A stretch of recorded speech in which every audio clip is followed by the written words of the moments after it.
Hey guys, welcome back to Susan Shares. Well, as you can see, I have my favorite guest, Steve, so thanks for joining us, Steve. My pleasure. I just love it when Steve joins us on Susan Shares. And I had somebody the other day stop me and say, I love it when Steve Goss joins you on Susan Shares. As busy as he is, he takes the time to stop and do a Susan Shares, and I just love it. So I know others are appreciative when you do too. Like I have any choice in the matter. So, well, anyway, we do appreciate it. But today we're going to be talking about the journey of letting go. And wow, it is so true. We're in the process of letting go on a daily basis of something. Wouldn't you say? Sure.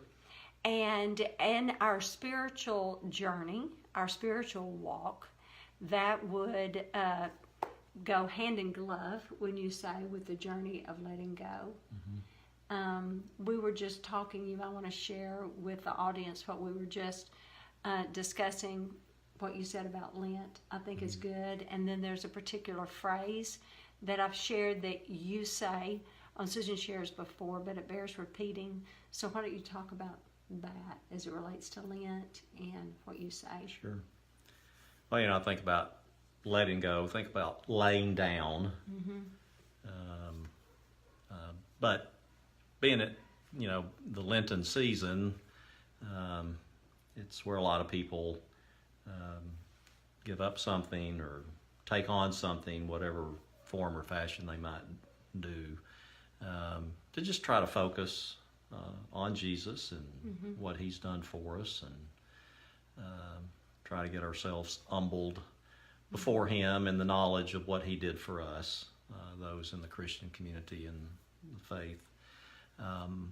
And just as a very quick illustration, I think the first year I ever did Lent was not that long ago. Having been raised Baptist, it's not something we really emphasize. Nothing wrong with it. We just didn't do it. But I thought, I'm gonna give up Coca-Cola, and whenever I want to drink a Coke and I don't have one, then it'll remind me to think about Jesus. I was really surprised at how much I missed a Coke. Mm-hmm. How do you go to Sonic and not get a Coke, or how do you eat pizza and not drink Coke? And so I was pretty quickly reminded how conditioned I was to certain things.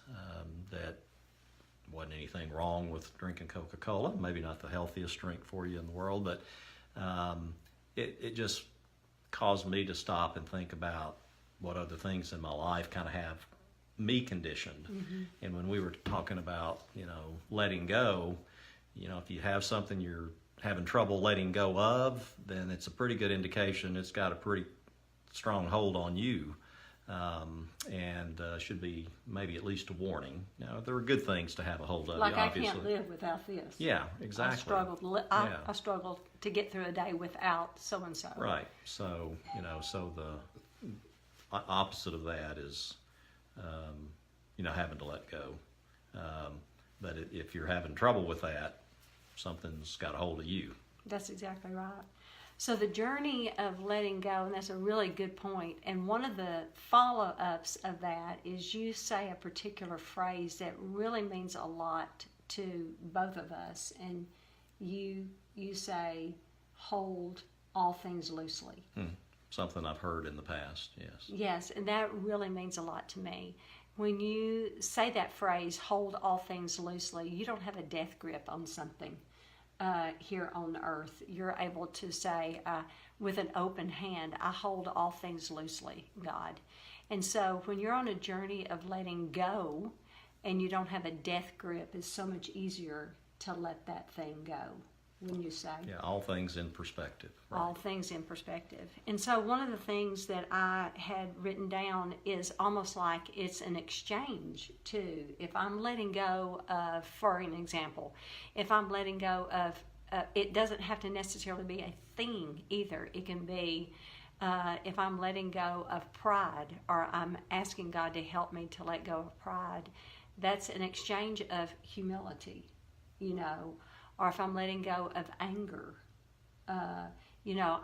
or anxiety.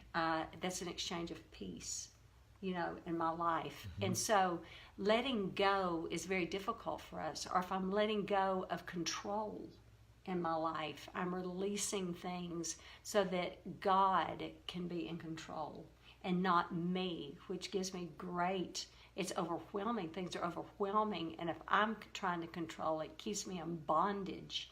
So I'm letting go of bondage for freedom, sake. So there's a process of letting go of even expectations of what I thought things would be. I'm letting go of those to God, what do you want my life to look like? Instead of things I've made up in my mind of what those things would be. So you see, the process of letting go is moment by moment, day by day, hour by hour. It's a constant thing, but it's for great reward that it would be good. It's not something that you think, oh, I'm having to give this up again. It's like, oh, I want to live in freedom. I don't want to live in a prison of my own mind and because I want to be in control of everything. It's so that God can work in and through me, that I want to be in a journey or on a journey of letting go. Does that make sense? Mm-hmm. Yes. And wouldn't you agree? Yeah. So it's a mindset. It's a lifestyle. It's a lifestyle. It is a lifestyle. And Scripture talks about, putting, bringing on to yourself the mind of Christ.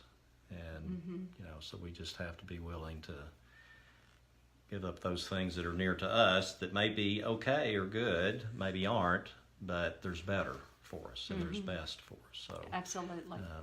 That's what we want in our lives and for each other. That's right, to cling to God. That's exactly right. So thank you, Steve, for that perspective. Because we have been talking about it. I thought this would be a great Susan Shares, just to share the heart. And one thing also to remember, we are always in process. Right? Okay.